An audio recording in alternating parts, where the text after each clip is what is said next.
is coming to YouTube from the guys over at Latitude. If you guys didn't watch the first season of Grit, in my opinion, it was the best content that was on the internet last year as far as deer hunting content goes. So make sure you go over to Latitude's YouTube channel. It's always linked in the description below, and give them a subscribe. The first episode drops Monday, September 30th at 6 p.m. Eastern Time. Also, as far as products go, they got the Maverick saddle in a couple different camo patterns now, which is really cool. And they still got them Carbon SX sticks. I really like those sticks. I love how they are super compact when you stack them together, and I like the attachment system a lot.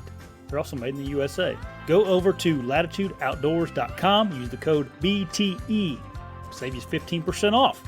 And hey, if you need some hunting clothes, you ought to go check out ASIO gear. Can't beat their warranty, it's lifetime, and they got some of the best whitetail hunting garments on the market. I just got a new piece in from ASIO. It's their soft shell jacket. It's called the Heavyweight Hoodie, and it's awesome. They also have a new leafy top coming out, which is going to be awesome as well, and a silent puffy for the whitetail hunter. If you need anything from ASIO gear, go over to their website, ASIOgear.com, use the code ECHO15, and save yourself like 15% off all their stuff on their website. If you're a deer hunter and you're not using stealth strips, what the heck are you doing? Are you really even trying? If you don't know about stealth strips, it is the best silencing tape on the market that makes your equipment deadly silent. I have all my gear padded up and wrapped with stealth strips. I don't want a single noise to come out of my gear when I'm setting up on a mature whitetail. So go over to stealthoutdoors.com and use the code BTE10, save yourself 10% off. If you're in the market for new broadheads, check out my buddies over at Razor Broadheads. They offer a wide selection of single bevel, cut-on contact, chisel tip heads ranging from 125 grains all the way up to that Magnum 300 grain broadhead. And guess what? They're all made right here in America. These things are incredibly tough. I've been using the 200 grain heads with my traditional bow for years now, and now I'm shooting the 125 grain head out of my compound. And what's crazy about these things is the 200 grains, an 1.5 inch cutting diameter, and man, that thing flies perfect, exceptionally well. So visit razorbroadheads.com, use the code BTE, and save yourself 20%. A good way to support this podcast is to support those who support the podcast. So all the info on my partners are in the description of this podcast. Go check them out. Hey, everybody. Welcome back to the show. Steven, how's it going, man? Doing great, Josh. How are you doing? I'm good. We are recording in the middle of the day here. And Steven is from Lathrop and Sons. If you've been on before in the past. Sure have, yeah. You make been a while, though. Yeah, you make some of the... We talk pretty often, but I haven't been on the show for a while. And you guys make some of the best, in my opinion, hunting boots on the market as far as... the lace up hiking style boots or mountain style boots. I don't know what category you put those boots in. I would say more of a mountain hunting catered to that, because we continue to refine the product, and there's some people that use them for backpacking. There's a big trend where people are wearing a lot of backpacking boots for mountain hunting, and it works. They get by, but the people designing a lot of these backpacking boots, they're not really doing a lot behind the scenes. And when I mean behind the scenes, behind the leather upper, to get the longevity out of that backpacking style boot. So yeah, there is a difference. Yeah. I think in general, hunters are just harder on stuff anyway. I mean, we're not, most of these people that are hiking are on some manicured trail. Even in the mountains, there's trails up in the mountains to 14,000 feet sometimes. And whereas we're kind of busting through brush and, manipulating our feet a lot more than what a typical hiker would be doing. Well, yeah. And I mean, it's that, but it's like, the Midwest mud and sand and grit and creek crossings and on and off the tractor and doing food plots. And I mean, you can just go down the list. I mean, I think in some instances that's harder on your boot than walking down a trail, right? So there's a difference in it. Yeah. So yeah, I'd call them mountain boots. There you go. Um, but you got a new product out that I think whitetail hunters are going to be super interested in. And that's kind of what we're going to talk about today. We'll talk about a bunch of stuff, but let's get into this thing, Stephen, because I think this is something people are going to be interested in. It's your non-typical insole. So Right. give us the rundown on these things. As I just So it is interesting, and quite honestly, Josh, I haven't really sat. James and I haven't really sat with anyone and given the whole story on how this even came up and how we developed it. But I believe it's interesting, and I don't care what product is out there. Any really good products, there is a story there. yeah. It's like, And, why did you do it? and I guess before we get started, they're made for cold weather boots, right? For Yeah, when it yeah. gets cold out. So that's the problem we're trying Specifically to solve. specifically colder weather boots. And we kind of laugh and say they don't require batteries because that's been a massive trend with a lot of these guys. Like, I'm going to wear an electric vest. I'm going to wear electric socks. Where do you draw the line? There's no doubt that's warm too, right? But Yeah. so how did the non-typical actually start? Well, it started just like Lathrop and Sons just started a boot company. Working in our father's podiatry clinic, in that orthotic laboratory, trying to get foot orthotics and shoe insoles to be more durable, to be longer lasting. Because, hey, when one of those clients would come in to have their feet taken care of, and our father would cast their foot, we would make the orthotic. And we'll say it was a big dude and he's working on his feet 8 to 12 hours a day on concrete. He'd come in 2 months later, and our dad would walk down to the lab and say, guys, you need to come up with a cover that's going to last. Okay. So now it's boom. You're learning different materials. You're seeking out all these companies, and a lot of the companies that we were getting foam for and neoprene materials, they weren't even in the foot orthotic industry, right? Yeah. They were using in automotive industry, things like that. Now all of a sudden we're sitting here talking about my feet get cold. My feet get cold when I'm whitetail hunting. James and I we're young kids, 16, 18 years old, right?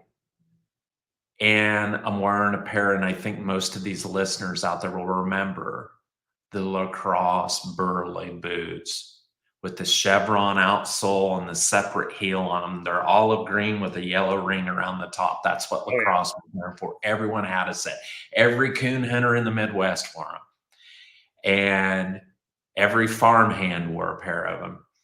And they were moderately insulated. I would say probably about 400 at tops. I don't know what they call it, but we all sweat in a rubber boot. So what we started doing is using some of these orthotic foams, and we found that these orthotic foams were insulating, and wow, my feet felt better. Now we sweat a little bit on top of this foam just from the heat that was generated. So we were still getting the sweat, but we were getting a warmer barrier. And what we did was we took these foams and we started by hand, laminating covers to the top of them. We literally would lay out, we called them blockers. They would be 16 inches long. And then we would put a separating area for the right and the left. And we would take our contact cement adhesive with the small mini roller, and we would roll that and laminate the covers on them, then cut that. And we would do size 8s, 9s, 10s. And we had quite a following right here locally with guys coming in and getting them. Like this dates back 25 years ago. Yeah. Okay. The mountain boot company takes off. We're really successful, and we had a lot of luck with that setup. The mountain boot company really starts to take off. The custom boot fitting starts to take off. I'm whitetail hunting hardcore every year, but we kind of sideline it. There's only so much time in the day to get anything done. Right. And 2 years ago,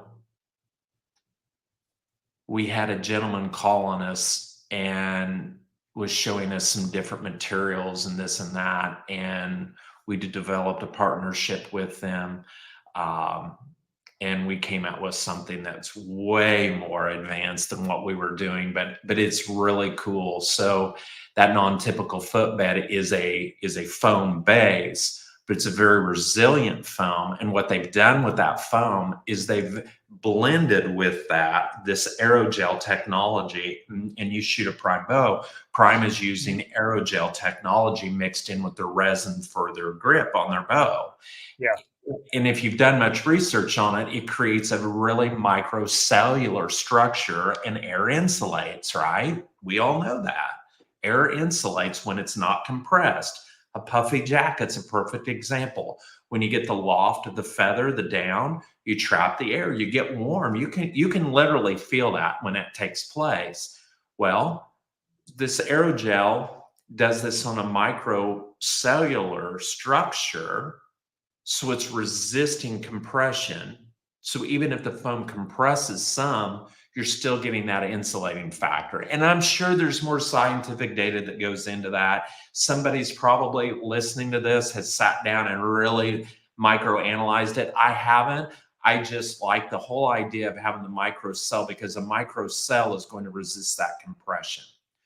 The cool thing then is we took that block of foam, and our company has the ability to do this waffling 3D skiving to the top of it. And if you think of an eggshell crate, like a mattress that you would lay it on, you can see it there. I see it there. And you can really see that. So now what you've done is you've created valleys, peaks and valleys, right? If you've got peaks and valleys and you're not standing on it, right, for a long period of time, you're sitting with we'll say your feet resting upon it. You have your highs and lows. So now you've got the peak pressing into the loft of the sock, and then the bulk of the sock is dropping into the valley. So it's almost like this. It's filling those voids while it's trapping air. The other thing that it does is it allows air movement to flow through there to some degree. So it's helping with your perspiration. And lastly, we couldn't produce it just as a block of material. I'm sure it would have worked for a lot of people with our mindset of helping people with foot wellness and comfort. We actually invested in having molds made, and that's that orange colored material you can feel in the heel. It's thicker and it's tapered to the front. Yeah, it's substantial. It's not like you see in the there's some real substance to it. It's a tapered. It's pretty. Yeah, it stiffens up a little bit. And it's got good hit, so it's got good heel height. It's got a little deeper heel seat in it, right? Yeah, and to be you're not going to be able to tell, but like this is the lacrosse. I'm out of lacrosse boots. This is the I don't know if we can do this, Steven, but yeah, you can grab the lacrosse and just like nothing. Yeah, and then like the thickness of it too is like it is paper thin. Like that's not good. Yeah, versus your guys' insole. So there's no heel lift essentially here. There's none. So we've created something that is and I don't want to stick my neck out there and try to, but it is going to add a little arch support to a footwear that doesn't have anything. It adds a little heel height. Heel height's very important because a lot of these rubber boots don't have much heel height. That's why your calves get real sore if you wear them for a lot of several days in a row. So we address that. And we think that we've got a great product for not only the whitetail, like that's where our passion is, but I can really see this being beneficial to someone that's in a layout blind in a goose field, where you got to wear rubber boots because it's just a muddy mess and it's cold. I could see that. I could see someone in waders hunting flooded timber or out on a boat. So there's going to be a lot of applications to it. We're super excited. And then, I've talked with some other guys in the mobile hunting and even in the Western hunting scene. Some of your viewers are probably Western hunters.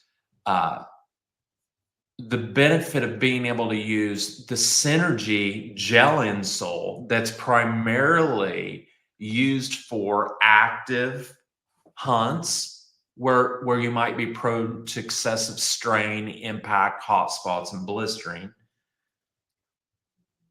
In colder temperatures, we all know if we're doing a lot of cardio, we're not really cold, right? Right. There's no need to have more boots on then if you're No, and the non-typical footbed, even though with the aerogel technology, it's still resilient. I wouldn't advise somebody to just go burn 2.5 miles up the side of a mountain, throw a stand up, and then go climbing. It's still going to help, but I think you're going to finally start breaking that material down.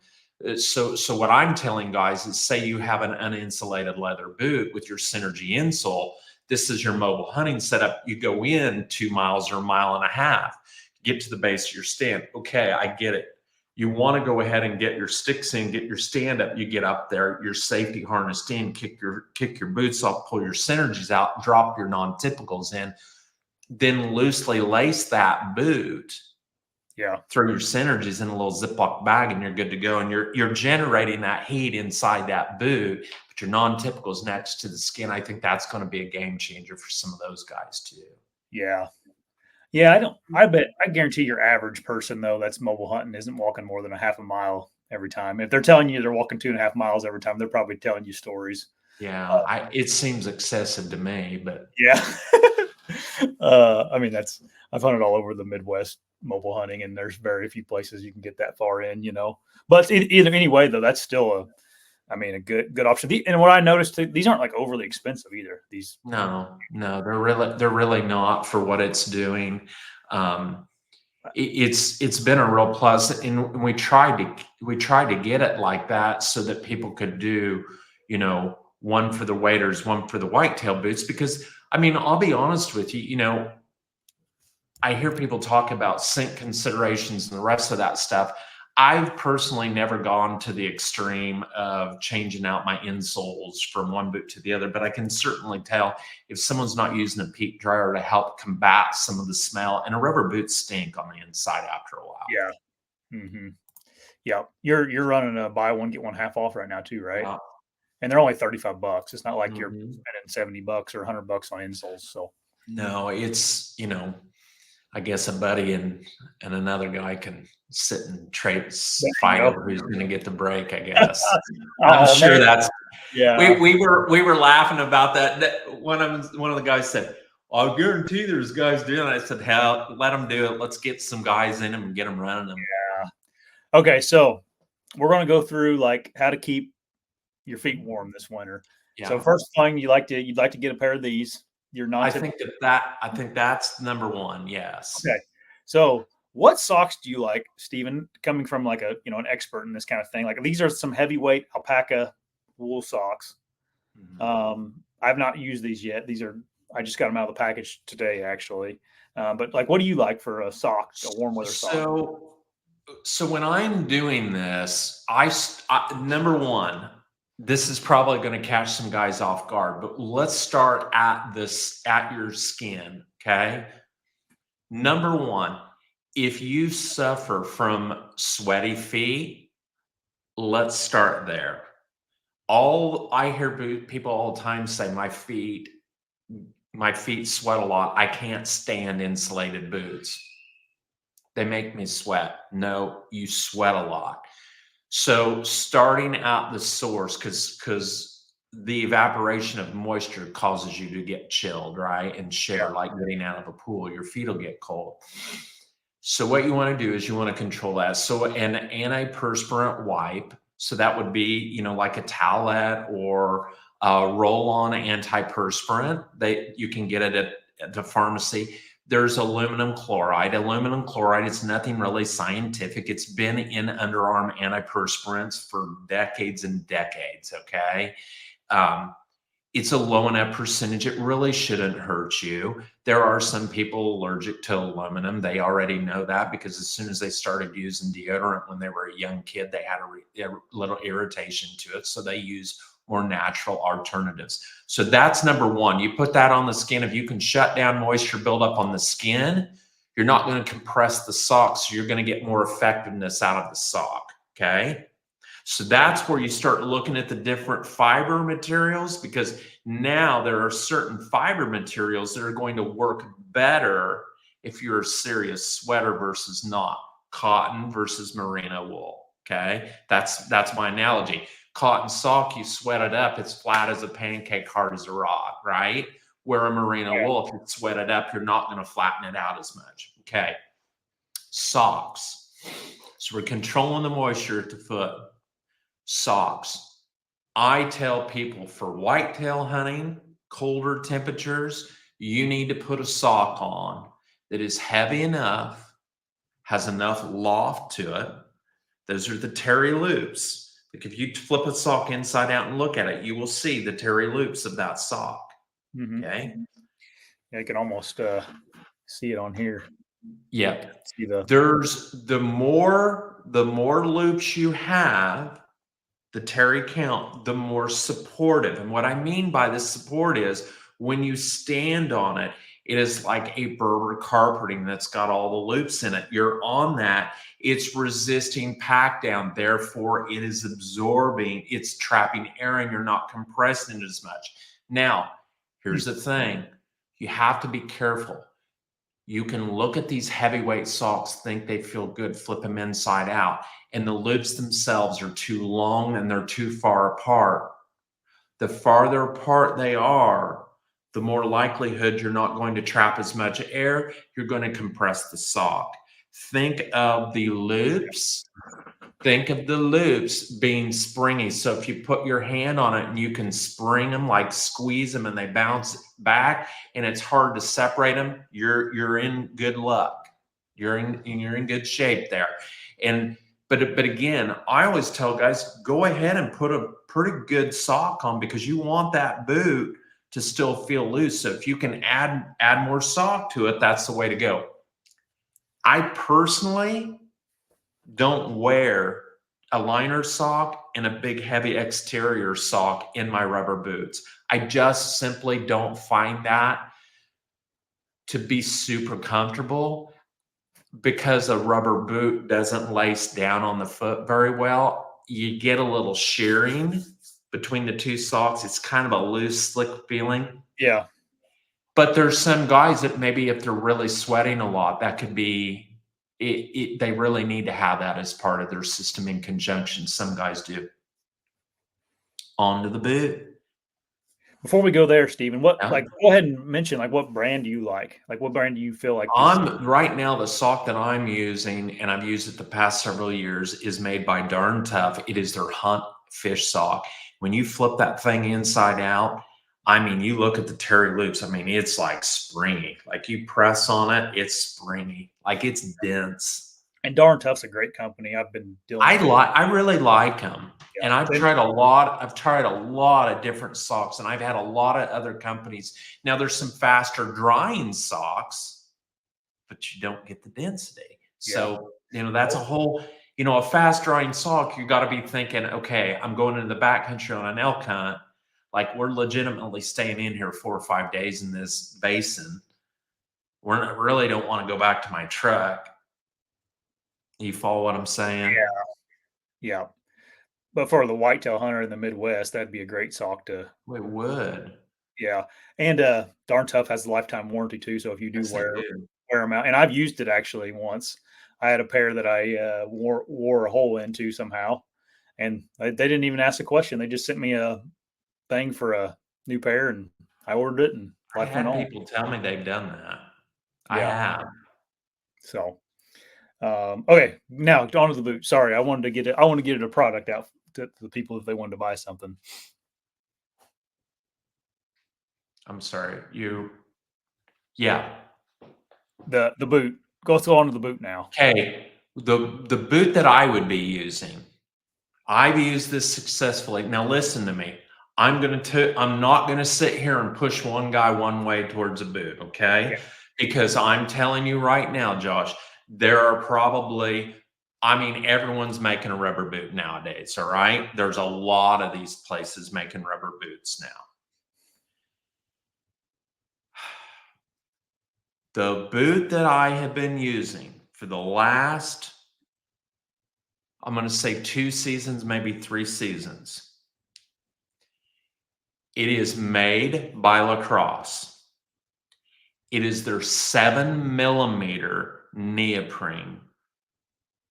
It has an injection molded design. It is an injection molded design.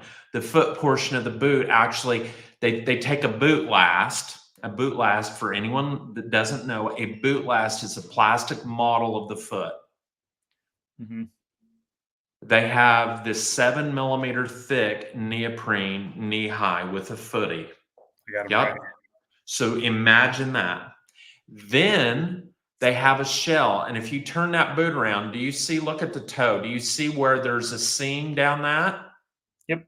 Right there. You can Okay, see that's called bivalving. Bivalve. That's two pieces that clamshell around that, and they injection mold it.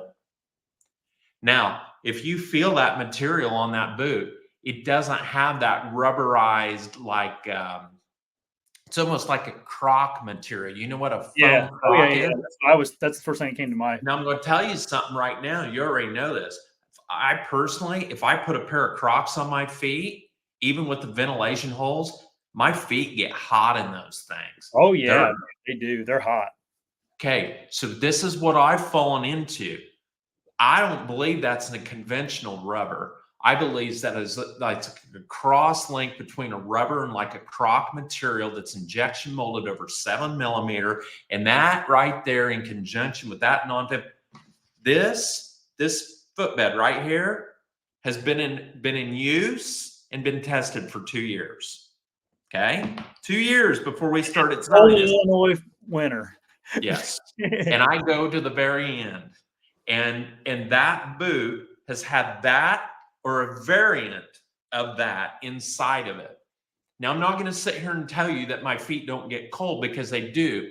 When it is 10 degrees, the thermometer reads 10 degrees, and that doesn't take into account wind chill. And I'm sitting up there on, like an expanded metal grate or an aluminum grate. It gets cold, but I'm able to put in, a late season 2-hour hunt in the evening, or a little over 2 hours. I can tough it out. So I'm more worried about my hands now than I am my feet. So we've definitely made some moves in the right direction, but that's the boot setup. Now, I'm going to tell you this. I also have a reason why I like that boot. If you notice the profile of the top of the boot, it's not near as bulky as some of these really super insulated, like the 1,800 gram full rubber boots. Oh, it's like you got a pair of cinder blocks on, is what them things feel like. Gene Simmons boots. You remember Kiss? Gene Simmons? Yeah. They're massive, man. Like when you're on the platform in those things, like you're standing, moving, because you don't have that with those. Now listen, again, there has to be other rubber boot companies out there that are making something similar to this that probably work. I know Muck has, they've been doing a neoprene boot. What I'm trying to tell people is the rubber's probably more durable. Crocs are durable too. Like Crocs last a long time. Have you? You know what? I got to tell you something, because I'm an orthotic guy and understand foams, and I'm telling you something right now. We live out on our farm. You have Crocs, man. Yeah. Oh yeah. Because you're out in the rocks and you're in the gravel and you're out in the garden and you're shooting your bow and your Crocs. You're doing whatever, or mowing on them, right? On a zero turn. You're just chilling out. Yeah. That material is durable, man. Oh yeah, it is. I've had a pair. It just keeps going. Keeps going. The dog will chew them up before they'll wear out. Yeah, that's right. They chew my dog, I got a lab puppy, and she always chews the dang, the 4-wheel drive mode off ours. But I'm really serious about that, and I think I was trying to think of some of these other brands. I get the full rubber ones, but man, they're massive. They're stiff. They're kind of cumbersome. I feel like they almost insulate you.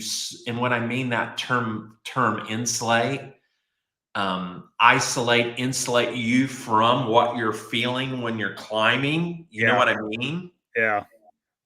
I get it. I Do get you it. get what I'm saying? Like you kind of want to feel a little bit, right? Yeah. Like Yeah. you've got some of the goofball stands you got to get in and kind of, Right. everyone's got one that's kind of a little off camber. Oh, yeah. Oh, if you're mobile hunting, it's like almost every time you go in, Yeah, there's because there's there's some nothing really weird. straight, Yeah. is there? Yeah. So, no, that's good stuff because it's something I struggle with. My feet get cold. I don't sweat much, but I get cold feet. Or my feet don't sweat much, I guess. But Well, one I can't thing I wait to do try these want out to this year. listen to me. There is one thing that people say constantly. Oh, I have poor circulation. I have poor circulation. Okay, you might have poor circulation, but dead giveaway, if you have poor circulation, you better have a set of these in your boots because that warms your feet up. That keeps those vessels from constricting. You do realize when you get cut or you get bruised and there's bleeding taking place under the skin, you put ice on it to constrict those vessels and stop that bleeding from taking place. So if Yeah. you got poor circulation in your feet, the last thing you want to do is let your feet get cold, Yeah. That makes right? sense. Because it's Yeah. just going to make it even worse. Yeah. And these dang things they put in here, these ain't this isn't doing nothing, man. I mean, you can literally fold them. They're like it's Isn't like a piece that of paper in there. isn't that insane? Yeah. So I was kind of shocked when I took them out to put yours in. I'm like, gosh, these are what I walk around on in these things, you know? You do that when you want to put your rubber boots on and weed eat out around your place. Yeah. You Yeah. don't, there's a difference, it's something specific, and that's what this is all about. And our hunting, I was thinking about that today when I was coming in town.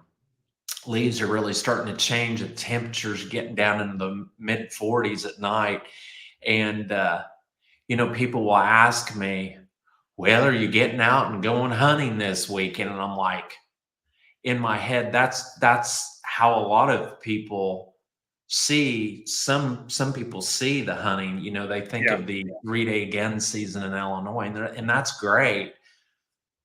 No, I'm hunting, and then I'm hunting more, and I'm hunting Yeah. more. It's so having something like this and having a rubber boot for my early season stuff and my mobile hunting stuff, and then my and then we didn't even talk about it. When do I use that? For me personally, when I start hitting November, normally that first week of November, when we're getting these cold fronts and it's getting down into the 30s of the morning, heavy frost, I'm in them.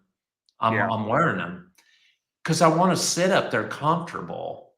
You can't deny the fact when you first start in that burner, for me, that first week in November, you get ants in your pants. You want to get you're confident, but you're really not confident. There's lots going on yet, and if you're really not in the right spot, you could be burning 2-3 hours in there. So after about 3 hours set, we'll say November 1st, November 2nd, you're kind of like, eh. And if your feet get cold, that's just another reason to want to get down, right? But if you got the sun beating down on you, there's a heavy frost, the birds are active, your feet are kind of warm, maybe you'd be more apt to sit there another 15, 20, 30 minutes, and maybe that was all it took to get the shot opportunity you needed. So 100%.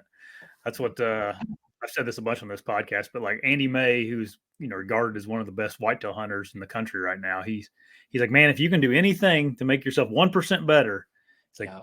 and you add up 20 of those little things, all of a sudden you're 20% better, and that's one thing that if your feet are 1% better, or you can stay in there for 1% longer time, it's like that may be all that you need. So I believe that 100%. And specifically for archery hunting, for me, people have asked me, like, what do you think? And I said, well, the first thing is, it's like for me as a bow hunter, because I have it's almost depressing. I have a tendency, last year I had a tendency to get all these deer in front of me and I just couldn't even connect on them. And man, I powered through it, and I'm ready to go this year. And you have to have target opportunities to connect. And for Yeah. me, it's time. It's not luck, it's time. Yeah, that's for sure. Um, that's part of it. Just got to have some time. Guys that have more time typically do a little better, you know. Um, how's season look for you this year? Are you got any big I deer on think camera? I think pretty good. Well, I'm hopeful. I'll put it to you that way. Some of the deer that we saw got a chance to hunt last year and couldn't connect on. Yeah, And I feel like there's a reason for that. Um, I have to go with that they're just going to be that much bigger this year. We were doing some turkey hunting this spring and some filming, and it was really cool. We videoed, uh, got this bachelor group to come out, and one of them that I just took the hair out of his back was there, and I mean it was oh yeah, he had the knobs, great big knobs. It was really cool, and we got yeah, really good film of him coming out.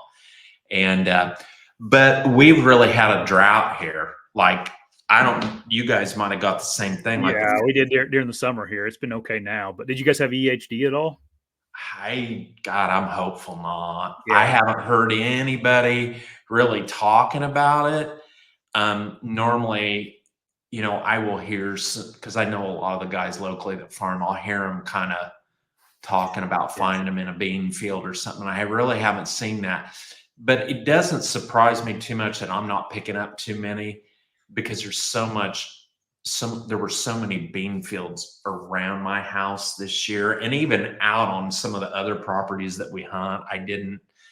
Um, I don't know, time will tell, I guess, but we don't have a ton of water on our place or some of the other farms we've got.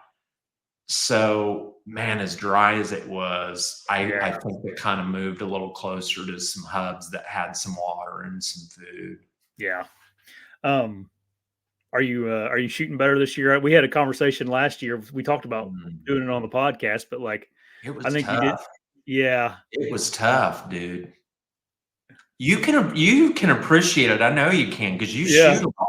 I try yeah, to shoot 3 days a week. Like I was on. It was a bad deal, man. And I'll tell you, I really, really contributed it to trying to learn how to execute an index style trigger using back tension to shoot it. yeah, And I'm not saying anyone's wrong for doing that. I'm more power to them. But I devoted an entire like February, March, April, May, June, July, August, September, 8 months to that. yeah, 8 months, 3 days a week. yeah, Like, no, I did, man. That's what I did. I thought if I'm going to do this and I'm going to do better, that's what I'm going to do. And I mean, I spent hundreds of dollars on releases too, trying to find the one that was working, and they all worked. They all worked fine if I did my job. And man, oh man, it was tough. One yeah, thing I do know is I'm a pretty good deer hunter because I just kept getting yeah. more. Right. Yeah, I kept. yeah. That's funny. Hey, how sickening is that? You I just know. keep getting. Oh God, here he comes So, again. did, Boom. did did you just give up on the back tension thing and just like, Oh hell I'm, yes, yeah, 100%. Listen to this. You are absolutely. I know Roberta thought I was completely nuts.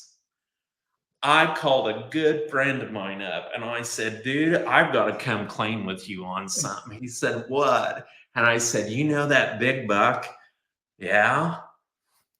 I hadn't seen him all year. I got him at 22 yards broadside in December. All season, couldn't get on him. And I just had a hunch, and there he was. And I had some yearlings out there to the north. He did everything the way he was supposed to. He's coming by me. I arranged everything. Man, heart just pounding. I'm like, wow, I'm going to get a shot at him. This is like the Cinderella story, right? yeah, Made it through the Illinois gun seasons and stuff. You know, here he is coming right through. Come to full draw, line everything up. Start bringing that pin up on him, and I get that pin like right at the heart lung area, and I just start back tensioning. start pull. And when I did the pull, the only thing I can think is, now I can tell you this: I did it on 2 different big bucks, not one, but 2. I did it on a bigger, not a bigger one, but an older buck before that during the peak of the rut. Yeah. And then I did it on this one, and I passed a lot of bucks up. And I was not going to do it unless it was one of the bigger ones. Just wasn't going to do it. I was sick, and I wasn't shooting a doe either. Didn't want to mess with it. Didn't want to mess anything up. And I pulled all these shots high. And I haven't shot high on a deer for 20 some years. Okay. Like seriously, man, I bow hunt a lot on these whitetail, and I'm like, there's something. The only thing I can contribute it to was that I was pulling off the target. Like out of a tree stand, your positioning is different than when you're on, you know, Yeah, in your backyard or something. Yeah. when you're like that, you got to do. I was doing something that was pulling high. Hey, Josh, it got worse than that, because I went left and right was beautiful, and that arrow went right over the top of his back, just behind his shoulder blades. And I mean, it was with 20 minutes of daylight left, man. Yeah. I hung my bow up and I sat down, and I literally couldn't believe what I just did. And I just went, ugh. I just wanted to puke out of the stand. I couldn't even believe it. It was so overwhelming. So I tell myself, I'm going to keep doing it. Dude, I'm telling myself, I'm going to get it done. Not giving up. Now, I'll tell you what. We got the last big cold front coming into Illinois, sleeting. I see one come out. It is blowing so hard, it's not really safe. You can hear limbs coming out of trees. I get down, I move down the edge of the woods, and I get on the edge of the woods. This buck comes out. That wind spooks. He kicks around. He didn't like it. He got out of there. And I was just going to sit and see what comes in to the food plot, maybe feeds by me. That's what I was going to do. I wasn't going to pressure it. I sat there for about 15 minutes. I looked up north, and there was a lot of does up there.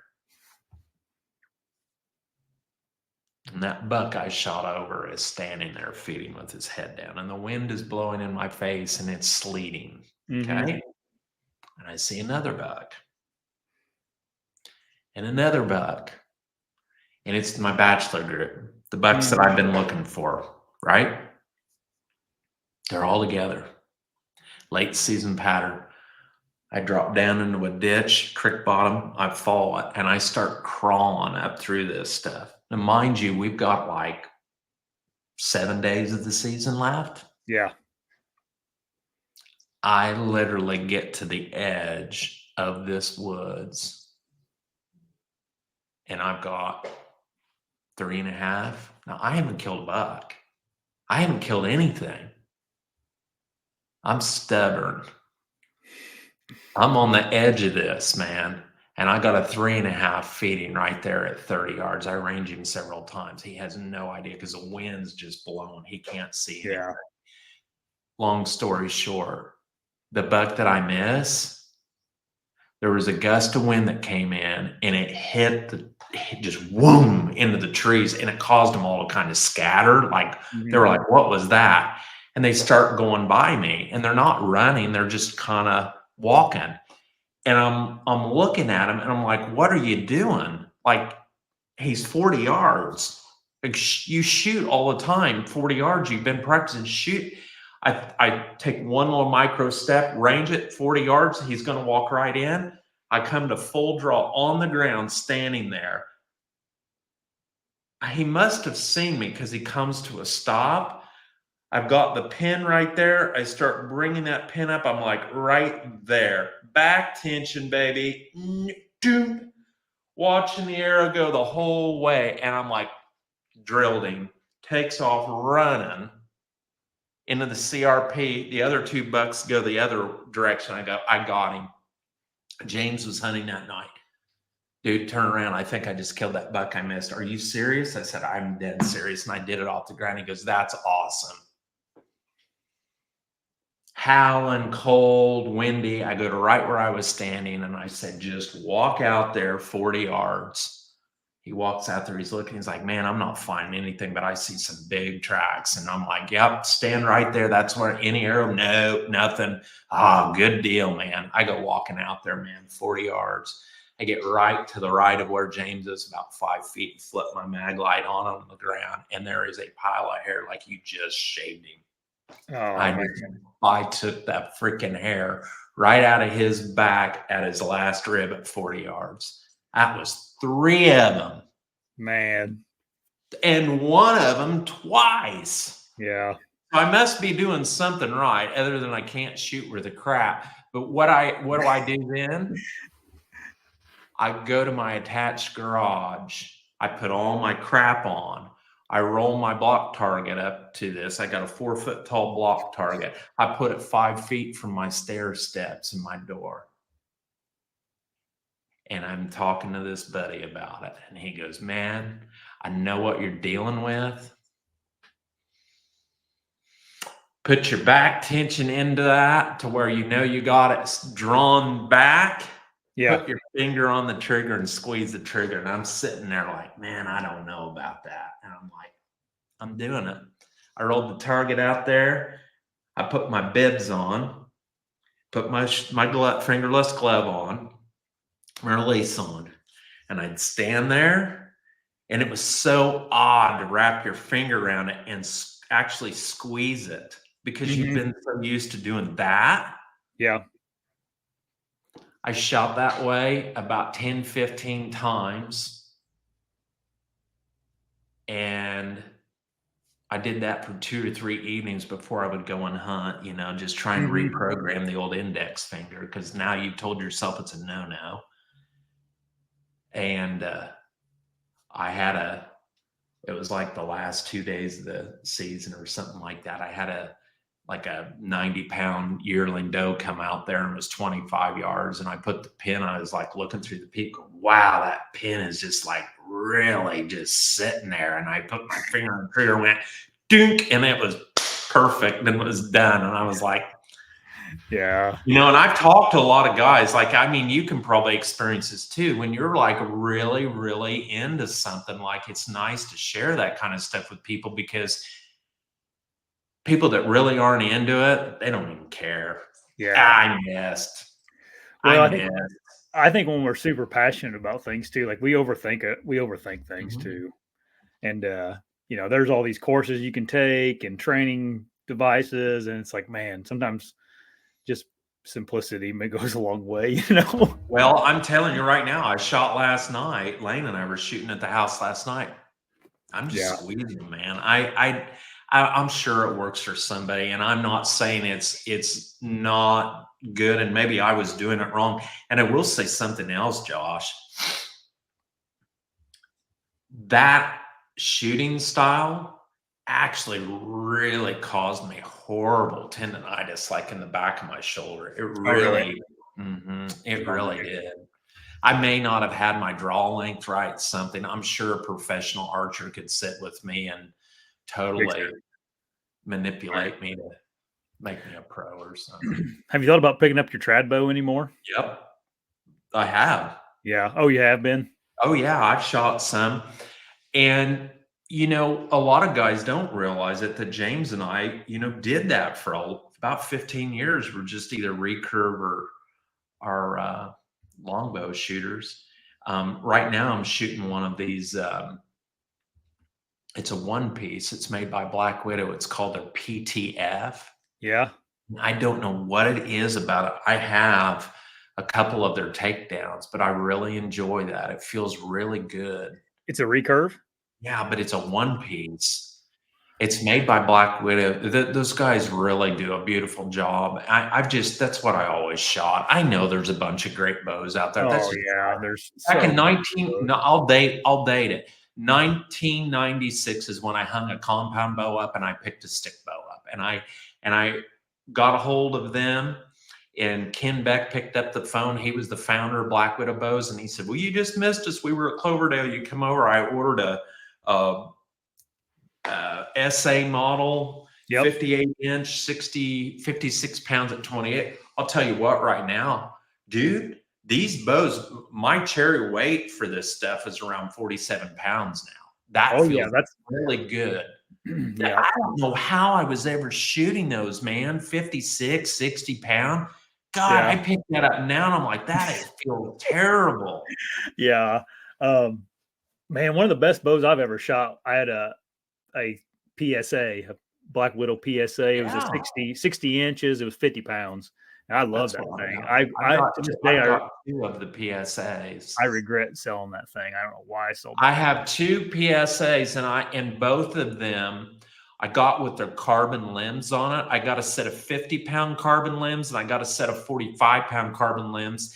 And then I just got this PTF. It's 60 inch, but it's 47 pounds. And I didn't do um, any of the carbon, but that PSA, the one of them I got, I had one of those G10 risers made, and that heavy weight in the riser feels really good. Does It's it? really stable. Yeah. Yeah.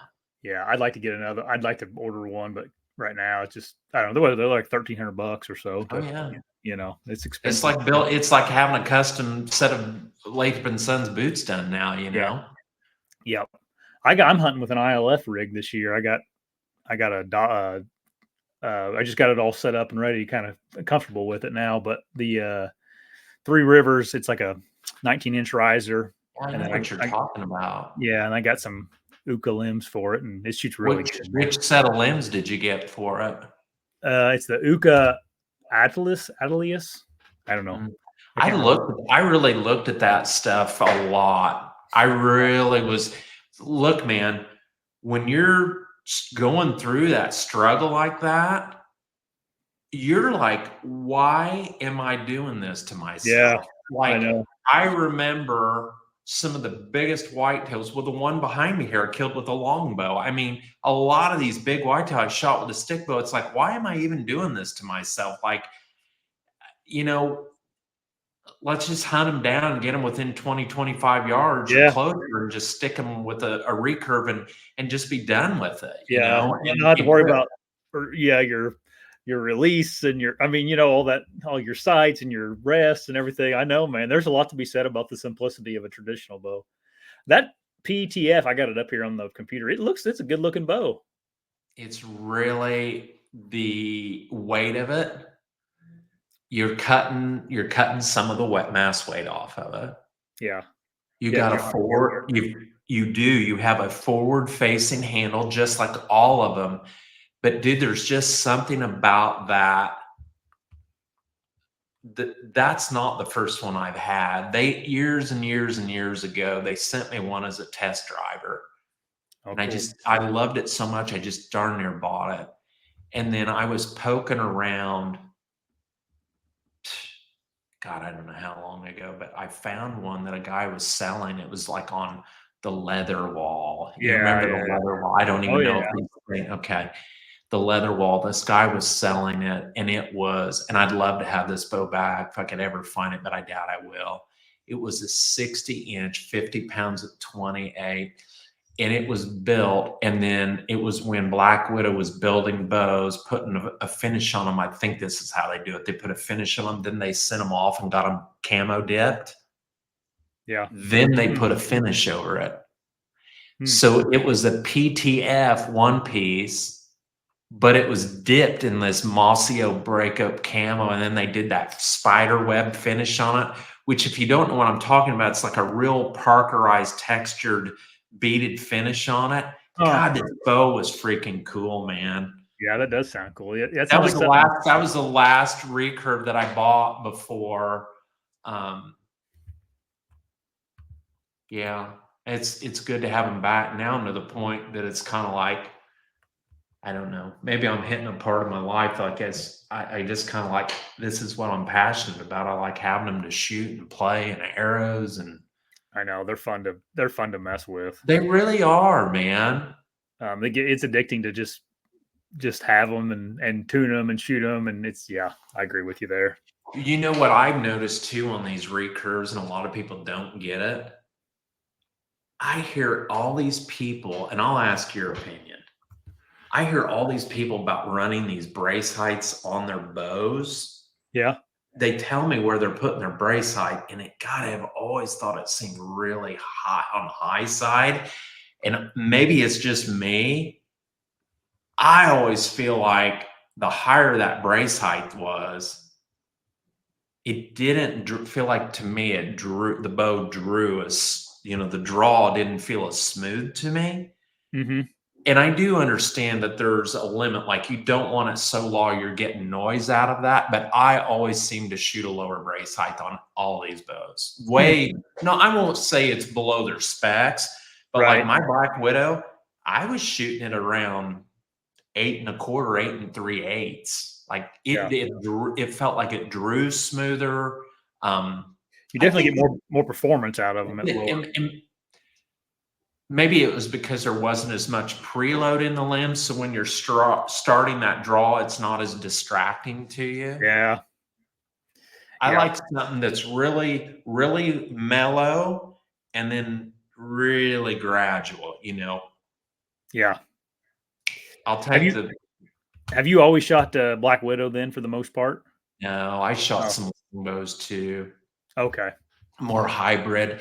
They were Yeah. more hybrid, 62-inch. I mean, these things, but I mean, this longbow that I was shooting, it was 62-inch, and I mean, it was a freaking shooter. It was fast. It was Yeah. fast, and it was freaking accurate. And I'm telling you, well, this drop time buck I killed with it, it was 53 pounds at 28. Bought it used, but these limbs on that thing. Listen to this.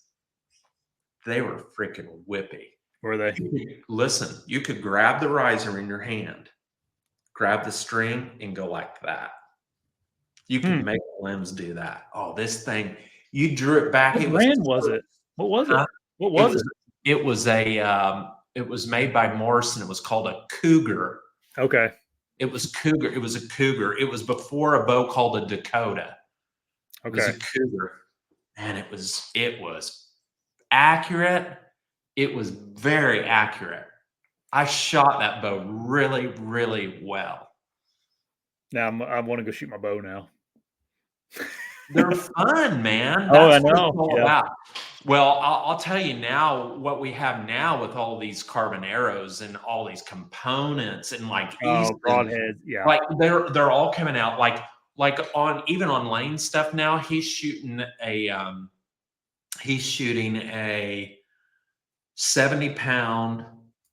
I think it's an RVX 4. Is it a 34? It's a prime. Yeah. They It's make 70. it 32 and 34. Well, he was shooting it, and I didn't even dawn on me. He was shooting 400 axis out of him. I'm like, dude, we've got to change the spine of that. Yeah, it's a big boy bow, man. You've got a lot of weight. Yeah. So he's got those, but on those axis, we're using the Easton 25 grain aluminum outserts. Yeah.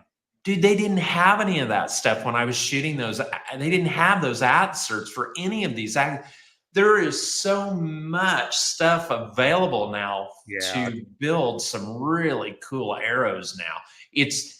You can drive yourself nuts with it now. Yeah. You really can. About 400 and my arrows usually for my whitetail setup are 420 to 440, something like that. Yeah. That's how my compound is. I think with my trad bow right now, I think it's around 600 grains is what they end up being. Dude, I'm telling you right now, I don't know how, because I've gone back to, tuning all these bows. You really have to load up a carbon arrow to really get it to fly and group Yeah. consistently out of that bow. Yeah. And to That was what I experienced. Like you really, like you can blame it on your release only so many times, but there's something to be said about putting a 200 grain field point on 100 or a 75 grain half out, right? yeah. And shoot 3 of those. And not only do they look like they're spining really, they're shafting well, but they're impacting well too. Yeah. And they're grouping, starting to group a little bit, Yeah. Especially with that. I mean, some of those longbows, they just have to have heavy stuff. I mean, they just don't shoot good without heavier stuff. In my experience, I mean, I've got some like, I'll take like a 500 spine and try to get that arrow weight like at 450 to 500 grains to shoot a little flatter, and it just doesn't. I never get it tuned right. Then I go down in spine to a 400 spine and then add 300 grains up front. It's just like I'm just like, man, they just like them. So yeah, I'm stuck. I'm at a 400, and I think I even would build up like 3 different arrows, and I would have all these weights with my scale, and I just kept doing. I'd shoot it, and I'd mark where that one. And mark. People think it's nuts, but it's like you can just. It's data, right? Like, yeah, okay, here's this weight arrow. I called it the bullseye. It was a piece of tape on that block target, and I would shoot, and I would shoot, and I would shoot. Well, you shoot 3 of these, right? So it's like sighting in a gun. We always shot 3 rounds, right? right. We shoot 3 arrows and see where they're grouping at.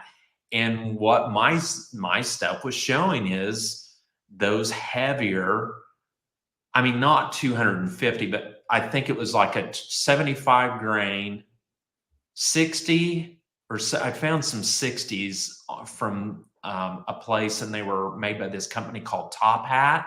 Yeah, I've heard of them. Yeah, they make like glue in field tips and stuff for. Dude, they're freaking nice. Oh, are they? Oh yeah. Yeah. Oh, they're really too nice for me. I just like I'm telling you, the outsert. I mean, everything is really clean. High Yeah, quality stuff. yeah. But again, $30 for whatever the pack of them. I know. I know, but I figure I'm just like buy it, try it. But where I'm kind of stuck right now is either using the Easton 75. I think they make like a stainless or the their 25 aluminum. And I think right now I'm using a 200 with the 75 or the 25. I don't remember which, but your arrow weight's only 400 and something with that 200 grain point up front with your no. That's my compound Oh, stuff. okay. I was confused. Like, golly, how? Oh no, How you getting that? it's up there. I don't think I'm like you. I don't really think you can get it to spine that well, man. No, not You can't get that carbon to really do what it needs to do on a traditional bow. Yeah, you because got. I mean, those trad bows, it has to bend around. It has to bend around the riser. It has to. You got to break. It's funny in a statement. You got to break it down a little bit. You got to weaken it. Yeah. You got to weaken the spine of that shaft some, to get it to fly. That's been my opinion. All right, we've been on here for over an hour, Stephen. Okay, buddy. Where do people need to go to see you guys? I know you guys got a pretty good Instagram. Yeah, you can hop on there if you want to jump right to it. I guess you could put a link in the thing at the end of the show. That'll take you over to the